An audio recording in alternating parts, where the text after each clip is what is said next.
Hello! Motion Mystique Stories here. Today I will explain to you a movie called John Wick. Sit back, relax, and grab a snack as I take you to a different world. The movie opens with John Wick, who wakes up on a cloudy day. He has flashbacks of him being with his wife Helen up until recently when she collapsed in his arms. She had an illness that eventually claimed her life. It is the day of her funeral. We see a few people who have come to join John in this send-off ceremony. After the service, John's old friend Marcus approaches him to offer his condolences. Marcus used to be John Wick's colleague when John was still an assassin. That night, a delivery arrives for John. It's a small beagle. John finds a note from Helen which she wrote for him while she was still alive. John reads the note in Helen's voice. She tells him that she has made peace with her death, and now she wants John to find his peace. John is overcome by emotions and starts to weep. He takes the dog out and looks at its collar, which has a flower on it, leading John to figure out Helen named the dog Daisy. This dog was his wife's gift to him, and she wanted him to find his happiness once again through the dog. John develops a great connection with the dog Daisy. Daisy follows John on his day as he takes his Mustang out. He stops to get gas at the same time as 3 Russian mobsters, including Iosef. Iosef is the son of a mob boss called Vigo. Iosef comes up to John's car and compliments it, and then asks how much he wants for it. John tells him that it's not for sale. Iosef then insults John in Russian, believing John won't understand. However, John proves him wrong, speaking Russian in a low tone. Iosef then pets Daisy, but John scares him away. One of Iosef's buddies peeks his head into the car and wishes John a good day. Later that night, as John is getting into bed, Daisy needs to use the bathroom. When they get downstairs, there are 2 men in shadows standing before John, while a third takes a bat and whacks John in the head. They start beating on John while Daisy whines. One of the men goes over to the dog and breaks her neck. The man pulls off his mask to reveal Iosef, who knocks John out. John later wakes up and goes over to his dead puppy, stroking her head. Later, Iosef takes John's car to a shop run by Aurelio. He needs new plates and papers for the car he just stole. Aurelio immediately recognizes the car and demands to know where Iosef got it. Iosef brags about how he stole the car and that he killed the owner's dog. Aurelio slugs Iosef in the face. Iosef storms out, saying he'll take the car to someone else. Later, John comes by the shop and asks if Iosef came by, and Aurelio gives John his name to confirm that's who took his car and killed his dog.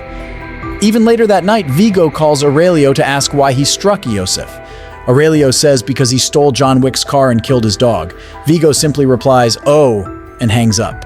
Meanwhile, John takes a sledgehammer into the basement and begins smashing the floor open. He uncovers a stash of weapons and gold coins. Vigo meets with Iosef in his home to discuss the situation. He hits his son twice in the solar plexus to reprimand him, telling him who he just committed a crime against. Vigo tells Iosef that John Wick was associated with him once until he met Helen and decided to leave. John apparently had a reputation as the boogeyman, or rather, the guy they called to kill the boogeyman. Vigo calls John up to try and resolve the matter, but John hangs up on him. Vigo sends a team of 12 hitmen to John's home that night to kill him.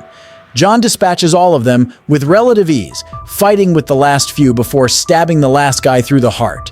A police officer knocks on the front door. John greets him by name, Jimmy, and asks him if there's been a noise complaint, and the cop says yes. He asks if John is back in the business, referring to the body visible behind John. John says he's just sorting some things out. The cop wishes him well and leaves. John summons a cleanup crew that he has done business with in the past to clean up the scene and dispose of the bodies. They seem to know it won't be the last time they help him. Vigo meets with Wick's friend Marcus and asks him to kill Wick, offering a contract worth $2 million. He also instructs his assistant, Avi, to call for others to take the job. Marcus readily accepts. John arrives at the Continental Hotel in Lower Manhattan, where he stays while he conducts business. He recognizes Perkins. John meets another old friend, Winston, the manager and owner of the Continental. John asks, and Winston tells him that Iosef is at a club called Red Circle. John goes into the club where Iosef and his buddies are partying. John first kills one of Iosef's goons and advances through the club's lower level, where Iosef is enjoying a night of champagne and women in a fancy Russian bathhouse. As soon as they spot John, he begins shooting at them while Iosef runs away. John kills every hitman in his path, but he loses Iosef as he flees in a getaway car. He returns to the Continental to have a wound in his side stitched up after the fight with Iosef's goons in the club. The doctor tells John that his stitches will tear if he exerts himself. John says he has the painkiller part of his recovery covered with the booze he'd ordered earlier. At night, Marcus gets to the roof of the building across the street and sets his sights on John in his bed. From the mirror, he sees someone entering.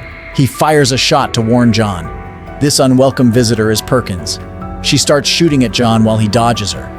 She tells him that Vigo has doubled the contract to $4 million if she breaks the rules of the hotel and kills him.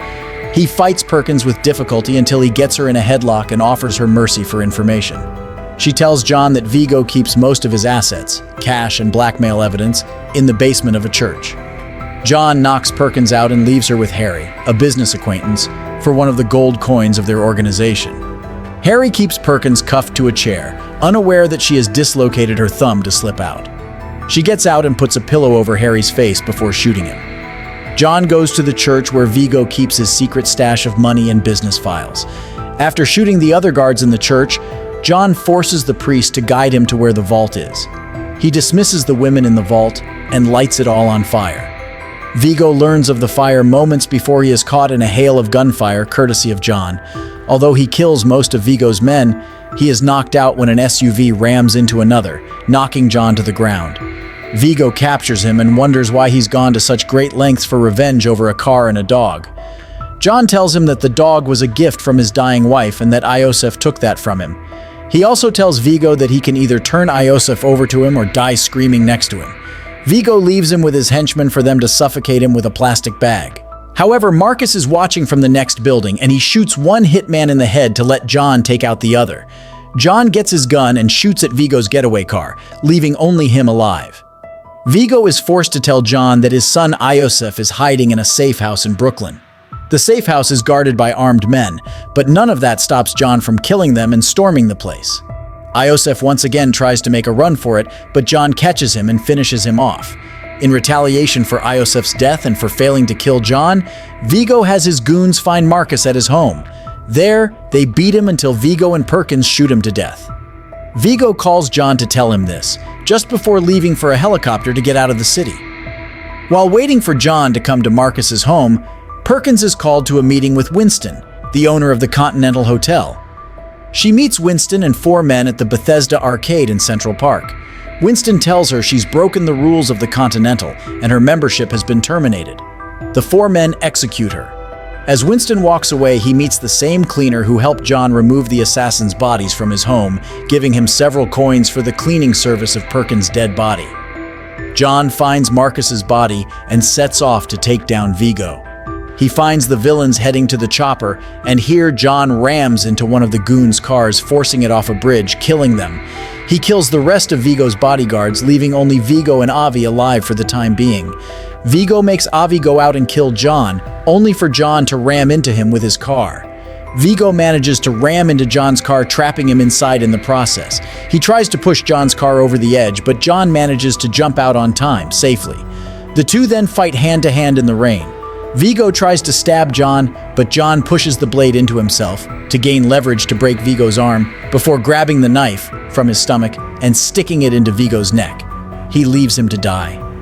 We later see John is still bleeding. He watches a video of Helen in his phone. He is inspired to keep on going. He goes into a dog shelter and tends to his stab wound. He then takes a pit bull puppy with him and they go home together. This brings us to the end of our movie. See you in the next movie. Subscribe to our channel for more entertaining movies and talk to us in the comments.